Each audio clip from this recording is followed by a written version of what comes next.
अमीर बहू गरीब सास। रेखा जी अभी अभी अपने पति मुकुल जी के लिए कॉफी बनाकर किचन से निकली ही थी कि सामने से लता को आता देखकर उनका पारा चढ़ गया।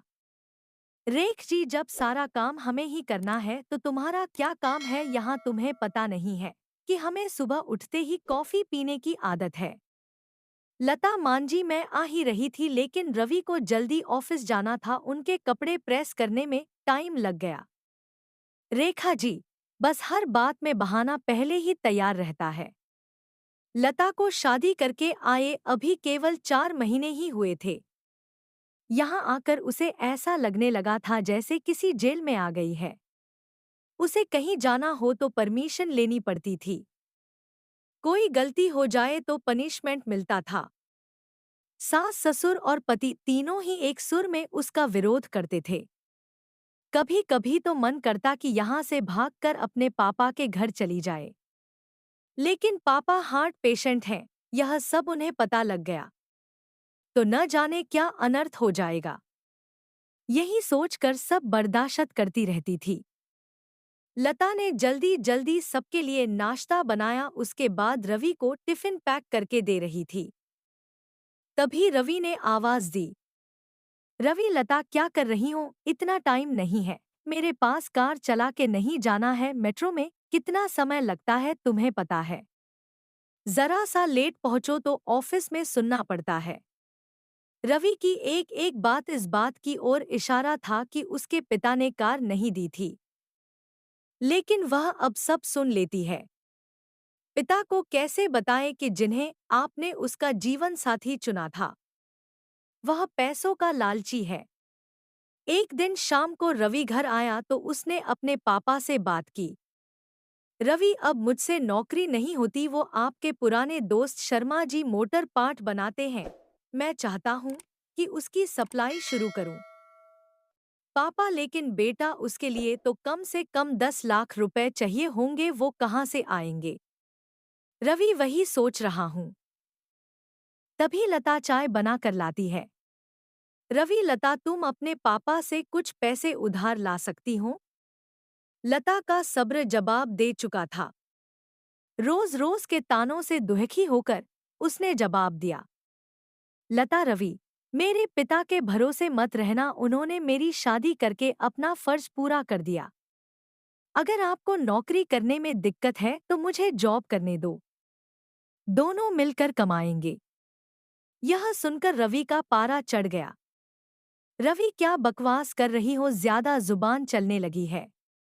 लता, रवि, मैं बहुत बर्दाश्त कर चुकी हूँ, इसलिए मैंने जॉब करने का फैसला किया है। रवि, नहीं, हमारे घर में यह सब नहीं होता, तुम्हें जॉब करनी है तो अपने घर चली जाओ।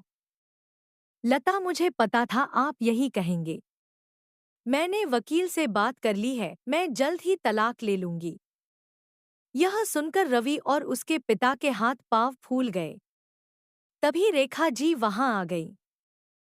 रेखा जी, देख लिया बहू को सिर पर चढ़ाने का नतीजा, निकाल दे इसको घर से बाहर। लता, ठीक है, मैं पुलिस को फोन कर देती हूँ, आप मेरा सारा सामान और दहेज वापस कर दीजिए, साथ ही हर महीने अपने पति की कमाई का आधा हिस्सा मैं कोर्ट से ले लूंगी। इस मकान में भी मेरा हिस्सा है, आधा मकान मेरे नाम कर दीजिए। रेखा जी, सुनो, ये क्या कह रही है? मुकुल जी, बेटी ऐसी बातें क्यों कर रही है? आज के बाद हम तुझसे कभी कुछ नहीं कहेंगे, तू अपने कमरे में जा। लता, नहीं पापा जी, बहुत बर्दाश्त कर चुकी मैं, अब मुझसे ये दिन भर के ताने बर्दाश्त नहीं होते। आप लोग इतने लालची होंगे ये मैंने कभी सपने में भी नहीं सोचा था। रेखा जी, इसके बाप को फोन करके बुलाइए, इसके मुंह लगने से अच्छा है उनसे डायरेक्ट बात करते हैं। लता मांझी, मेरे पिता हार्ट पेशेंट हैं, अगर इस बात को सुनकर उन्हें कुछ हो गया तो इसके जिम्मेदार आप लोग होंगे। रवि, ये तुम्हें क्या हो गया? आज से पहले तो तुमने कभी ऐसी बात नहीं की। लता, मैं आज तक आपके और मम्मी पापा जी के हर ताने को बर्दाश्त करती रही। 20 लाख रुपए मेरे पापा ने शादी में खर्च किए, फिर भी आपको कार चाहिए, बिजनेस करने के लिए पैसा चाहिए। लता ने उसी समय अपना सामान पैक किया और घर छोड़ दिया। जाने से पहले उसने अपने सास-ससुर और पति तीनों को कहा, लता, अगर मेरे पापा को आपने कुछ बताया तो मैं आपको अरेस्ट करा दूंगी। तलाक का नोटिस आपको मिल जाएगा, चुपचाप साइन कर देना। लता वहां से निकलकर अपनी एक सहेली के फ्लैट में पहुंच गई। एक दिन पहले उसी ने उसे हक के साथ अपना आत्मसम्मान बचाने के लिए समझाया था। लता, कोमल, मैं आ तो गई हूँ, लेकिन अब आगे क्या होगा? कोमल, चिंता मत कर, मैंने बात कर ली है, मेरे ऑफिस में जगह खाली है, कल से तू जॉब करेगी और मेरे साथ रहेगी।